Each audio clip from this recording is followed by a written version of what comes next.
Bienvenidos a este análisis. Vamos directo al grano. En Guatemala, la mezcla entre religión y política definitivamente no es una simple coincidencia, es una maquinaria sumamente sofisticada. Hoy vamos a explorar paso a paso cómo funciona esta instrumentalización, y lo vamos a hacer basándonos estrictamente en los datos. Por un lado, tenemos figuras políticas que usan la fe para legitimar su poder, y por el otro, liderazgos religiosos buscando influencia y protección. Es un intercambio fascinante, así que vamos a desarmarlo para entender exactamente cómo opera. Bueno, entremos de lleno en esto. Nuestra agenda para hoy nos va a guiar por 5 puntos clave. Primero, el giro demográfico religioso. Luego, cómo se usan las agendas morales como distracción. La búsqueda de inmunidad divina. El voto utilizado como moneda de cambio. Y para cerrar, la oposición y lo que hoy se llama guerra espiritual. Empezamos con la sección 1. El giro demográfico religioso. Para entender la maquinaria política actual, primero tenemos que mirar los números. Y la verdad, el cambio es drástico. Fíjense en este gráfico. En solo unas cuantas décadas, Guatemala pasó de ser un país casi enteramente católico a tener una de las poblaciones evangélicas y neopentecostales más grandes de toda América Latina. Estamos hablando de entre un 41 y un 44% de la población. Este es un giro demográfico masivo que literalmente cambió las reglas del juego electoral para siempre. Y claro, los partidos políticos supieron leer este cambio poblacional a la perfección. Aquí entra en juego un concepto clave, la famosa teología de la prosperidad. Básicamente, es una visión que vincula la fidelidad espiritual con el éxito material. Para muchos candidatos, estas iglesias pasaron de ser solo templos de fe a convertirse en plataformas de movilización masiva. Es un canal directo y sumamente efectivo entre el púlpito y la urna de votación. Pasamos a la sección 2, agendas morales como distracción. Y esto nos lleva a las famosas cortinas de humo. Ahora, lo realmente interesante aquí es cómo se despliegan. Se utilizan discursos hiperconservadores enfocados en temas pro vida y pro familia para apelar directamente a las emociones y la moral de la población. Pero según diversos analistas, el objetivo de fondo es muy estratégico: distraer la atención pública.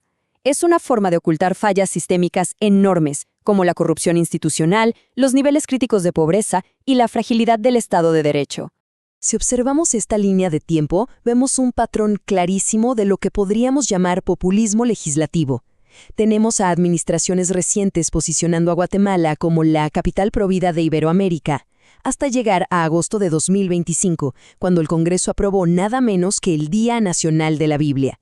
Para los críticos, estas leyes simbólicas no reflejan realmente un fervor espiritual del Estado, sino que son concesiones políticas muy calculadas para mantener contento al electorado religioso, justo cuando hay tensiones institucionales.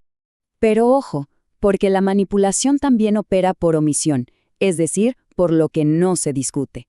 El argumento de defender a la familia se usa constantemente como un escudo para bloquear cualquier debate técnico o legislativo sobre derechos reproductivos. Y esto pasa a pesar de que el país enfrenta tasas alarmantes de embarazos infantiles. Básicamente, la urgencia estructural queda silenciada por el peso del discurso moral. Llegamos a la sección 3, la búsqueda de inmunidad divina. Es fascinante ver cómo se puede abordar el poder político desde ángulos teológicos completamente opuestos. Por un lado, tenemos a sectores de la crítica católica tradicional que defienden el activismo social y apoyan a comunidades marginadas.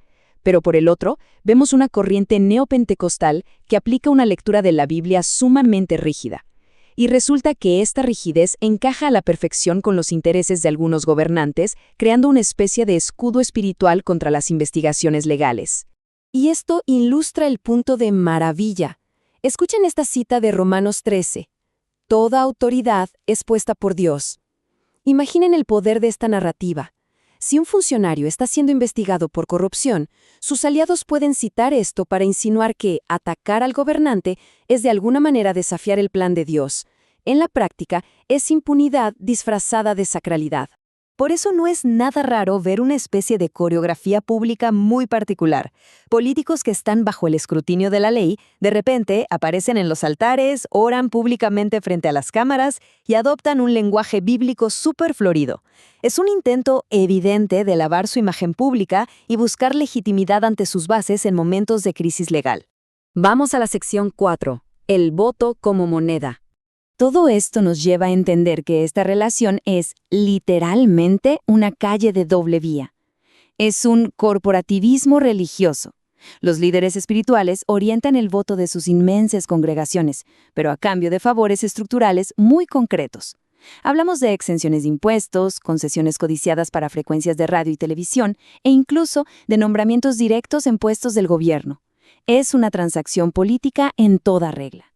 Y si creen que esta dinámica se queda solo dentro de las fronteras del país, piensen otra vez. Fíjense en lo que pasó en 2018 con el traslado de la Embajada de Guatemala a Jerusalén, una decisión de política exterior, de alineamiento geopolítico que fue impulsada y justificada públicamente usando profecías del Antiguo Testamento, una jugada brillante para ganar simpatía interna inmediata y, de paso, asegurar apoyos internacionales.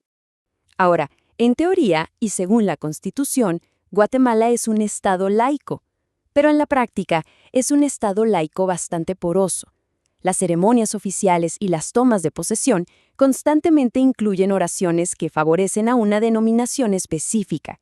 Y el problema de esto es que provoca la exclusión simbólica de otras religiones minoritarias, marginando por completo tradiciones tan arraigadas como la espiritualidad maya. Lo que nos trae a la actualidad. Sección 5. Oposición y guerra espiritual. Si nos fijamos en el periodo reciente, entre 2024 y 2026, bajo la administración de Bernardo Arévalo, vemos cómo las fuerzas de oposición han llevado esto a otro nivel. Han enmarcado su resistencia al gobierno como una auténtica guerra espiritual. De esta forma, cualquier intento de reforma institucional o judicial por parte del Ejecutivo es rápidamente etiquetado como un ataque al secularismo y a los valores judeocristianos. Toda esta fricción ha sido tan extrema que encendió alarmas incluso dentro de las cúpulas religiosas tradicionales. Para muestra, un botón.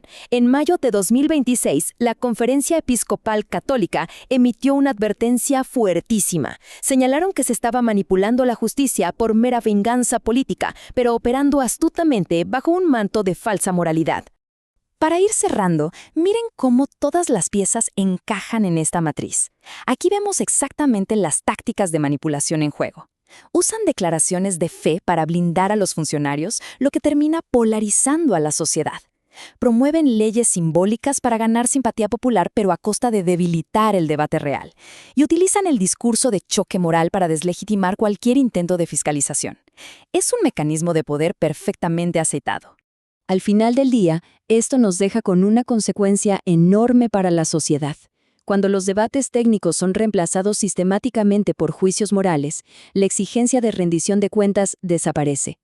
Todo este análisis nos obliga a hacernos una pregunta muy provocadora para terminar. ¿Qué le pasa realmente a una democracia cuando la oración religiosa y la propaganda política se vuelven absolutamente indistinguibles? Muchas gracias por acompañarnos en este análisis. Hasta la próxima.